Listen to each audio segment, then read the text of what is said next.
Hi, this is Chris McGregor. The work of Discerning Hearts really could not continue without your prayers and support. Between now and December 31st, please consider making a year-end tax-deductible gift to Discerning Hearts.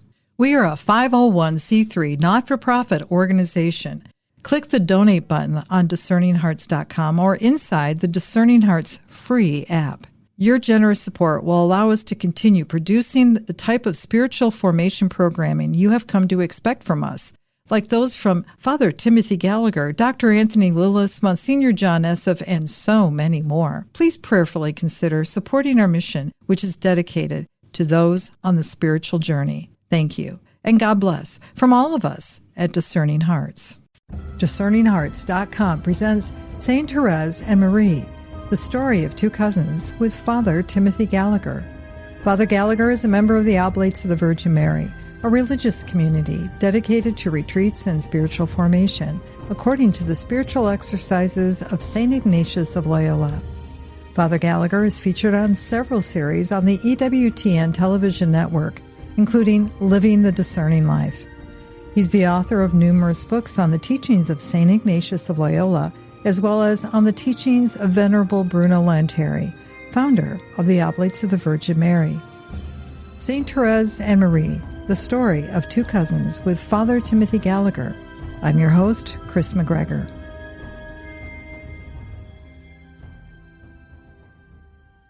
I think it could be said, as Pope Benedict XVI noted, that St. Therese was a mystic.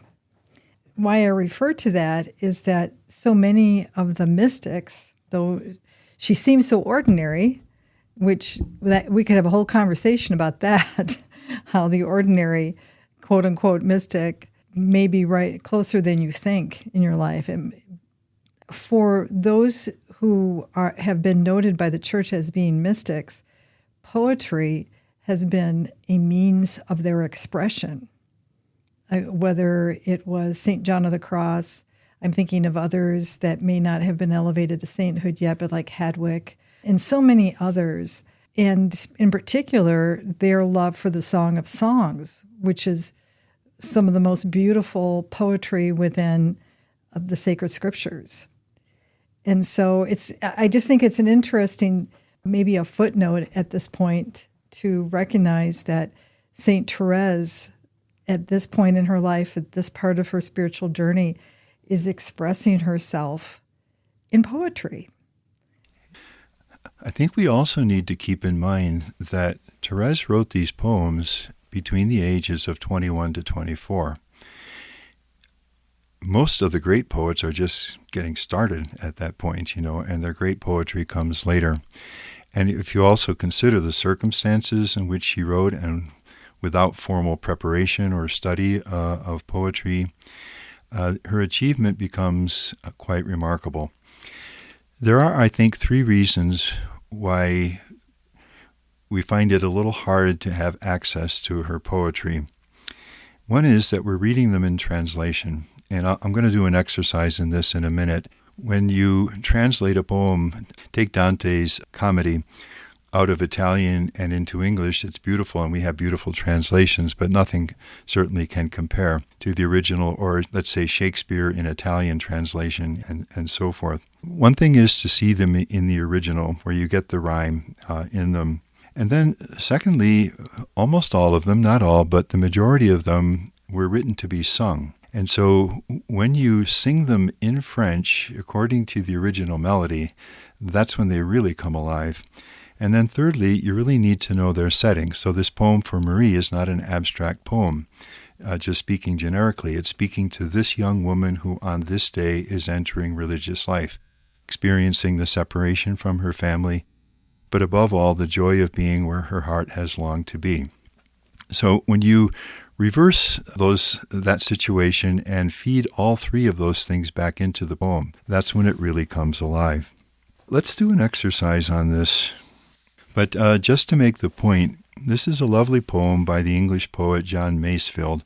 He died in 1967, and it's called Sea Fever, often quoted. Beautiful poem. And Masefield spent many years on ships and fell in love with the sea and the tall ships, as he calls them. And so here he writes, I'm just going to read the first two lines here.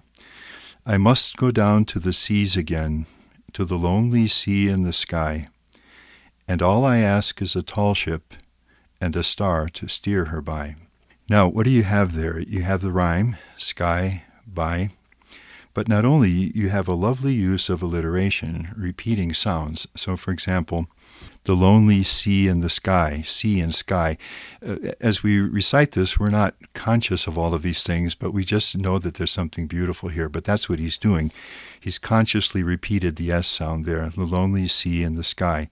And then he does it immediately again. And all ask, another beautiful alliteration, is a tall ship and a star to steer her by. Star, steer. So he's repeatedly doing things like this that if you translate this poem into another language, you inevitably you're going to lose that. If it's a good translation, the translator will come up with a rhyme in some way. But the structure, the alliterations, and so forth, none of that can pass over into translation. So that's something we always need to keep in mind when we're reading Therese poems in the translation. And I think wisely, the translator in the volume of her poetry didn't try to reproduce the rhyme in English, but simply translated the sense of the poems. And then later in the book, he gives you the French original of all of the poems. You know, to be honest with you, Father Gallagher, I wasn't aware that she had poetry. In one of her letters, she comments on her approach to writing the poems. And this is one of those handful of letters to seminarian, later priest, Maurice Bellière, whom she was asked to pray for and whom she encouraged in his struggles as a seminarian. And at a certain point, the prioress asks her to send him some of her poems. And so she writes this. So she makes copies of some of them. And she says this about her poems. These poor poems will reveal to you not what I am, but what I would like to be and should be. When composing them, I have looked more at the substance than at the form. So that's where she's saying it very clearly. What I'm really concerned with is the message, and I'm not going to try to get every last detail of proper versification in place. That's not my intention here. So the rules of versification are not always respected. My purpose was to translate my sentiments, and in parentheses, or rather the sentiments of a Carmelite, in order to respond to my sister's desires. And as I said earlier, that was the motivation for writing most of the poems that she wrote. Okay, having said all that by way of introduction, let's approach now the poem that she writes for Marie on August 15th, 1895, on the day of Marie's entrance. Now, there's one more piece to give in terms of background here.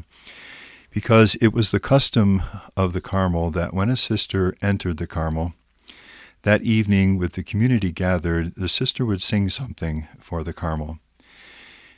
And what Therese does here, again, this is this amazing ability to know the person in front of her and to know how to choose something that is going to uplift and encourage this person.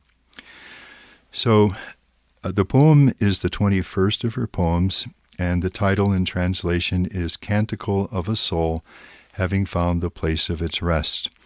And the reference is obvious. This is Marie who has finally entered into the place of her rest for the remainder of her life.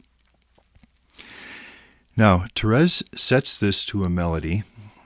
And this melody is also available. If you go on YouTube, there are a number of renditions of it. And in French, it's entitled Connais-tu le pays? Do you know the country? Now, the background of this is the following. This is from an opera, and the opera is entitled Mignon, Mignon. And it's by a composer who was a contemporary. In fact, he would die a year before Therese.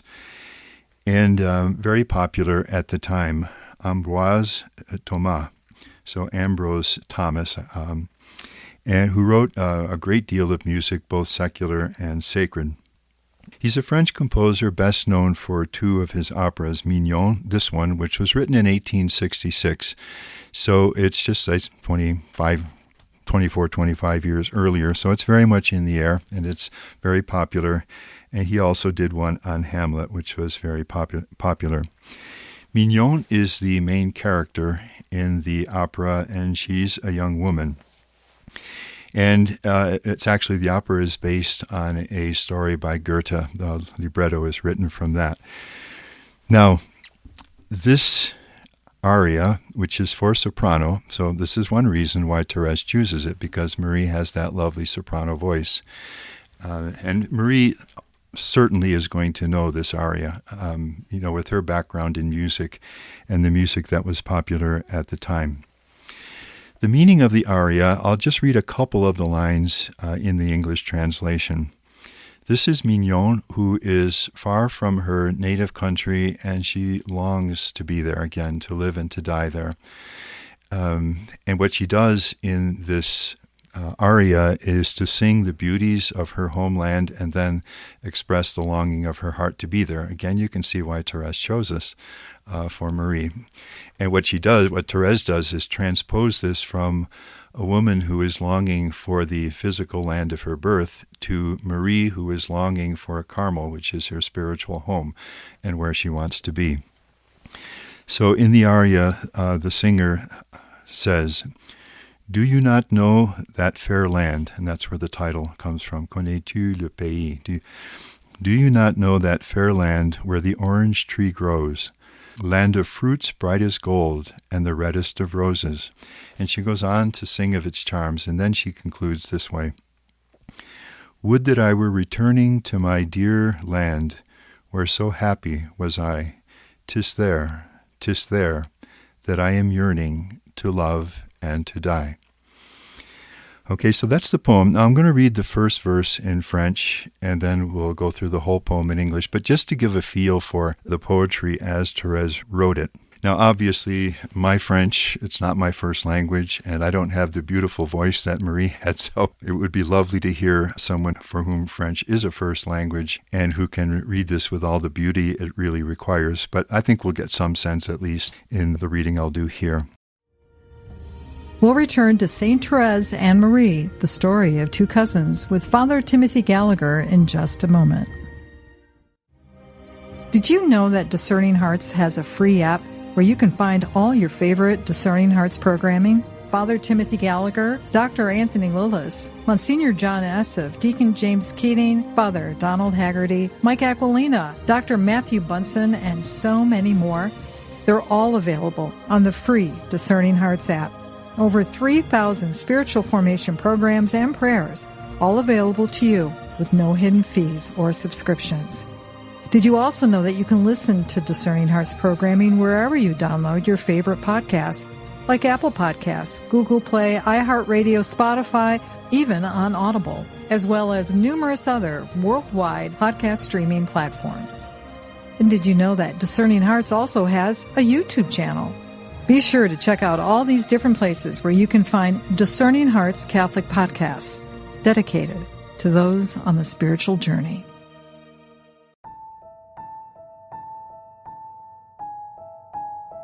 Discerning Hearts presents for Advent the writings of Carol Houselander. Christ's Dependence and Our Advent. By his own will, Christ was dependent on Mary during Advent. He was absolutely helpless. He could go nowhere but where she chose to take him. He could not speak. Her breathing was his breath. His heart beat in the beating of her heart. In the seasons of our Advent, waking, working, eating, sleeping, being, each breath is a breathing of Christ into the world. Carol Houselander reflects on the profound mystery of Christ's dependence on Mary during Advent. By his own will, the all-powerful God chose to be utterly vulnerable and reliant on her. This self-giving humility exemplifies divine love and invites us to ponder how our own lives, in their simplest moments, might echo this mystery. Houselander suggests that in our daily activities, our seasons of Advent, each breath we take is an opportunity to bring Christ's presence into the world. By his own will, Christ was dependent on Mary during Advent. He was absolutely helpless. He could go nowhere but where she chose to take him. He could not speak. Her breathing was his breath. His heart beat in the beating of her heart. In the seasons of our Advent, waking, working, eating, sleeping, being, each breath is a breathing of Christ into the world. Today, consider each task, each interaction, as a moment where you can breathe Christ into your surroundings. How might you, like Mary, be a vessel for his presence in the seemingly ordinary aspects of your life? For more of the writings of Carol Houselander, visit discerninghearts.com, or you can find them within the free Discerning Hearts app.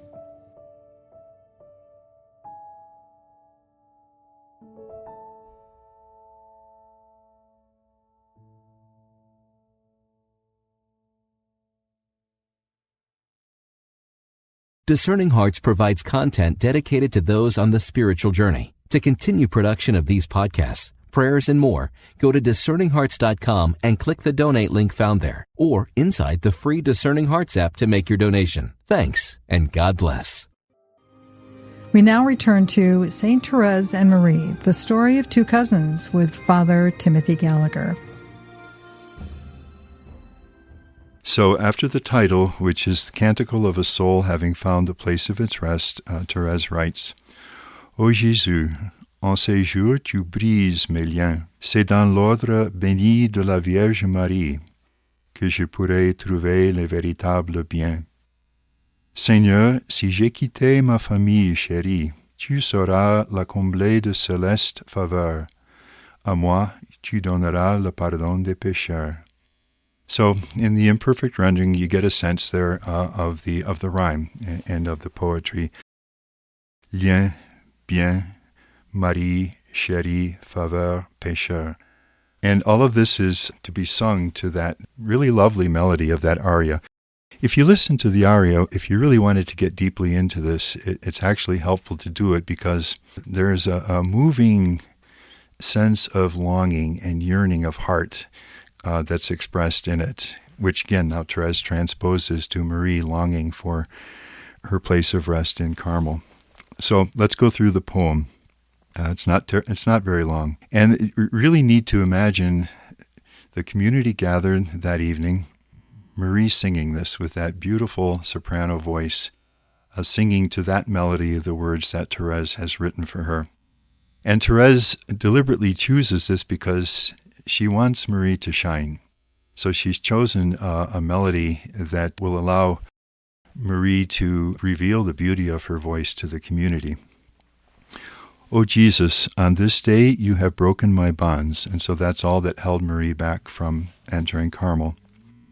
In the blessed order of the Virgin Mary, I shall be able to find true wealth.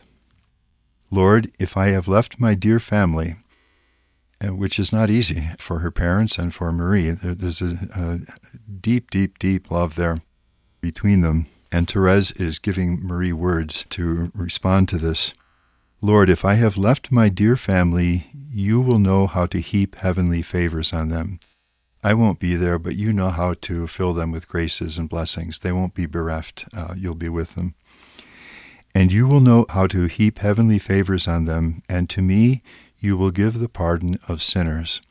And this is just never very far from Therese. Why are we here in this life? Why are we living a little way with these little sacrifices and spending time with the sister who's hard for me and helping the one in the laundry that no one else can bear and so forth? Why are we doing these things? It's all apostolic.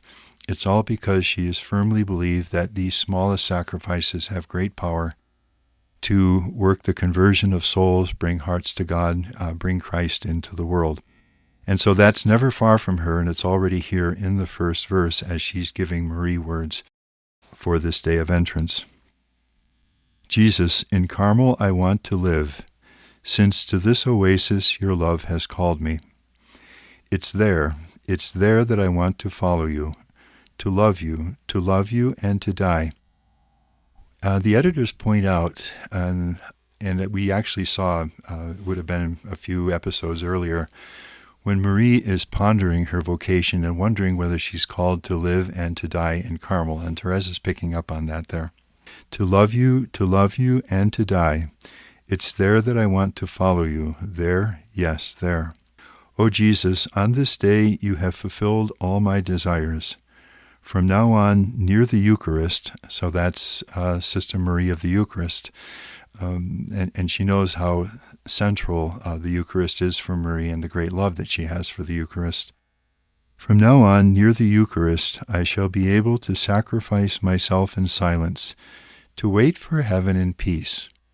Now this is an interesting thing here. The title of the poem says, Canticle of a Soul Having Found the Place of Its Rest. And so you have the sense that the journey is over, and now I can rest at home. But no, this is just a stop along the way. The real home is heaven. And that's so deep in Therese and in all this correspondence. We've seen some of it, we'll see more of it, but you could not have Therese writing a poem about a place of rest without her heart going immediately to the ultimate place of rest. To sacrifice myself in silence, to wait for heaven in peace, keeping myself open to the rays of the divine host. There's the Eucharist again. In this furnace of love I shall be consumed, and like a seraphim, Lord, I shall love you. And then this is only a stop, as I say, on the way. Jesus, soon I must follow you to the eternal shore.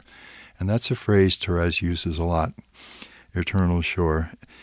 Jesus, soon I must follow you to the eternal shore. I won't be here very long. This life passes. That's the eternal resting place.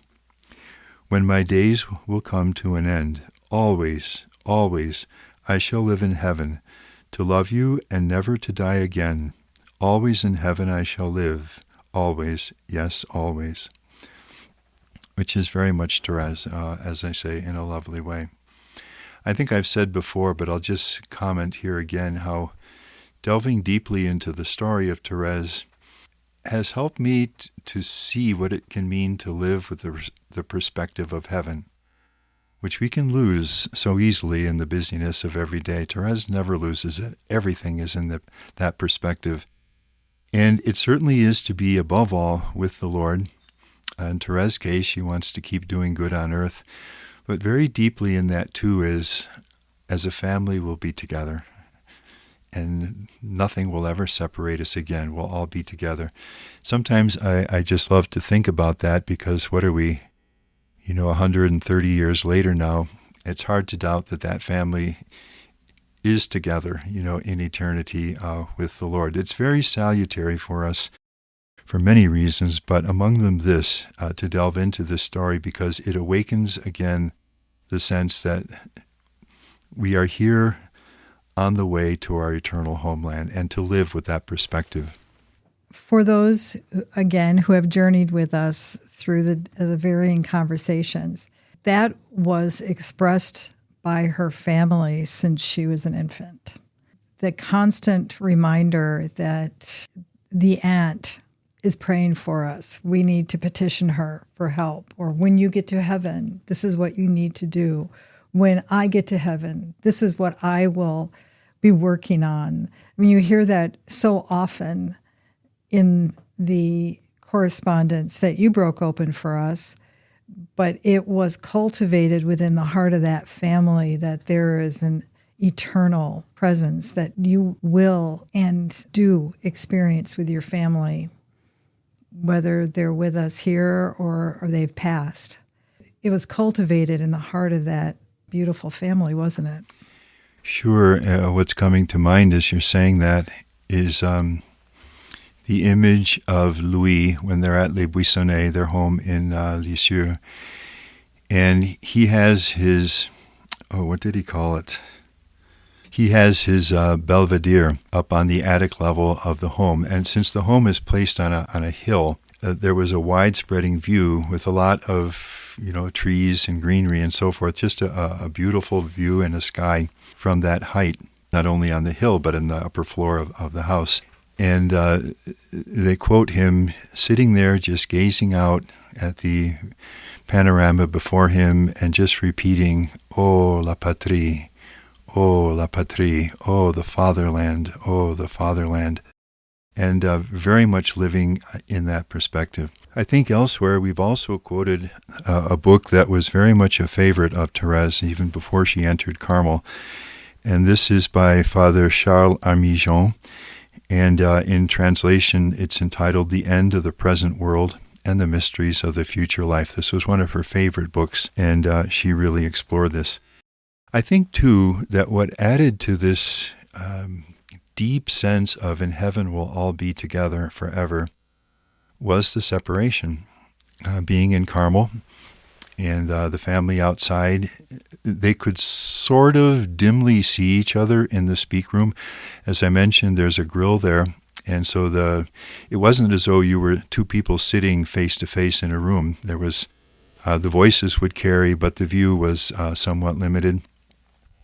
And to think that with the deep love that is there in every member of both families, the Martin and the Garin family, and between the families, that separation tells them all the more, oh, the day is coming when there won't be any separation. And it's one of the things that they long for. It's a beautiful thing, actually.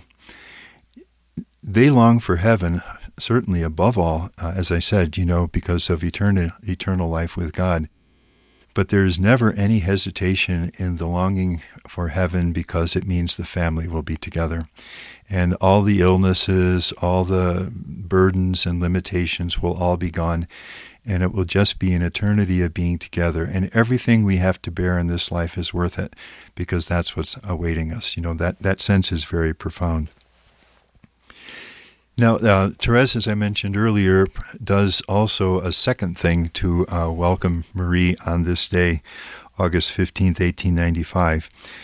And what she does is, before Marie enters, she writes out a copy of that poem that I mentioned is probably the best known of her poems, Living on Love, Vivre d'amour, which is the 17th of her poems. And she puts the copy of it on the bed in the cell that Marie will be entering, and she surrounds it with flowers so that when Marie enters her room, she finds that poem and she finds the flowers there. So just a beautiful way through small gestures, but which would mean so much to Marie in such a tumultuous day, transitional day in her life, just to be surrounded by the thoughtful love of Therese, who knows how to find ways that will speak to Marie's heart and encourage her and warm her heart on that day.